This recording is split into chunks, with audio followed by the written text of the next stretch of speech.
सभी बंधुओं को प्रणाम। आशा करता हूँ कि आप सभी कुशल मंगल होंगे, स्वस्थ होंगे और तंदुरुस्त होंगे। अब तक हमने कुल 26 अध्याय पढ़ लिए हैं और पिछले अध्याय में हमने देखा प्रभु श्री राम ने ताड़का का वध कैसे किया। अब उसी क्रम में आज हम 27वां सर्ग पढ़ेंगे, जिसमें विश्वामित्र जी मुनि श्री राम से प्रसन्न होकर उन्हें देवताओं के कहने पर दिव्यास्त्रों का दान करते हैं। कौन कौन से दिव्यास्त्र हैं, क्या क्या काम करते हैं, इसके बारे में सर्ग में वर्णन है। आपको वीडियोस कैसे लग रहे हैं कमेंट्स में बताइए। चलिए पठन शुरू करते हैं। जय श्री सीताराम। बालकांडे सप्तविंशः सर्गः। इस सर्ग में विश्वामित्र द्वारा श्री राम को दिव्यास्त्र का दान करना है।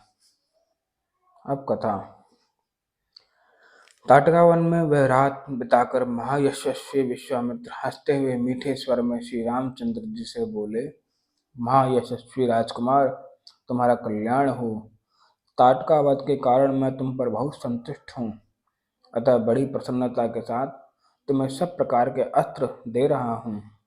इनके प्रभाव से तुम अपने शत्रुओं को, चाहे वे देवता, असुर, गंधर्व अथवा नाग ही क्यों ना हो, रणभूमि में बलपूर्वक अपने अधीन कर उन पर विजय पा जाओगे।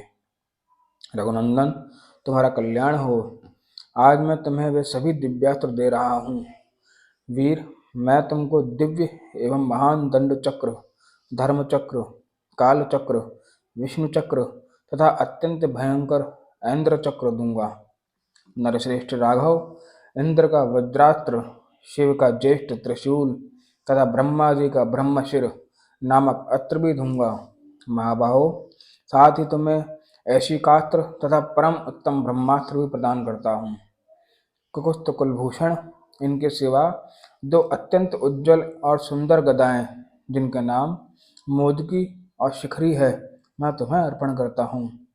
पुरुष सिंह राजकुमार राम, धर्मपाश, कालपाश और वरुणपाश भी बड़े उत्तम अस्त्र हैं, इन्हें भी आज तुम्हें अर्पित करता हूँ।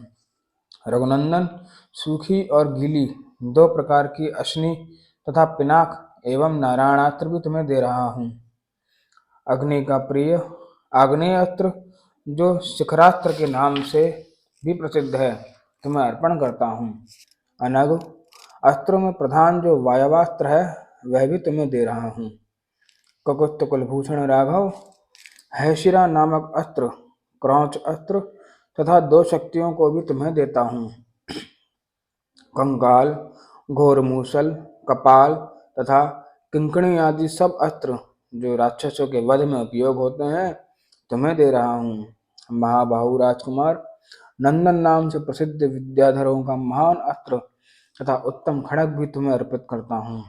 रघुनंदन, गंधर्वों का प्रिय सम्मोहन नामक अस्त्र, प्रस्वापन, प्रशमन तथा सौम्य अस्त्र भी तुम्हें देता हूँ। महायशस्वी पुरुष सिंह राजकुमार, वर्षण, शोषण, संतापन, विलापन तथा कामदेव का प्रिय दुर्जय अस्त्र मादन, गंधर्वों का प्रिय मानवास्त्र तथा पिशाचों का प्रिय मोहनास्त्र भी मुझसे ग्रहण करो। नरश्रेष्ठ राजपुत्र महाबाहु राम, तामस, महाबली, सौमन, संवर्त, दुर्जय, मौसल, सत्य और माया में उत्तम अस्त्र भी तुम्हें अर्पण करता हूँ। सूर्य देवता का तेज प्रभा नामक अस्त्र, जो शत्रु के तेज का नाश करने वाला है, तुम्हें अर्पित करता हूँ। सोम देवता का शिशिर नामक अस्त्र, त्वष्टा यानी विश्वकर्मा का अत्यंत दारुण अस्त्र, भग देवता का भी भयंकर अस्त्र तथा मनु का शीतोषु नामक अस्त्र भी तुम्हें देता हूँ।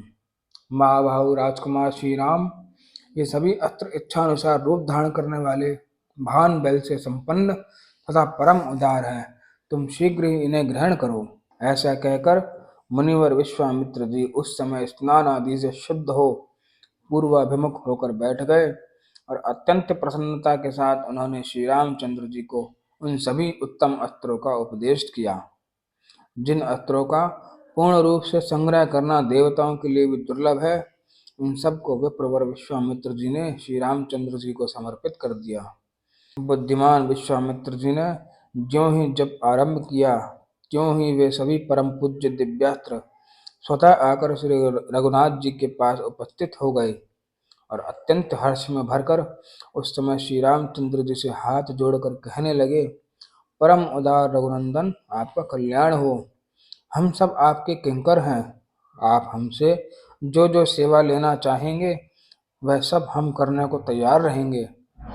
उन महान प्रभावशाली अस्त्रों के इस प्रकार कहने पर श्री रामचंद्र जी मन ही मन बहुत प्रसन्न हुए और उन्हें ग्रहण करने के पश्चात हाथ से उनका स्पर्श करके बोले, आप सब मेरे मन में निवास करें।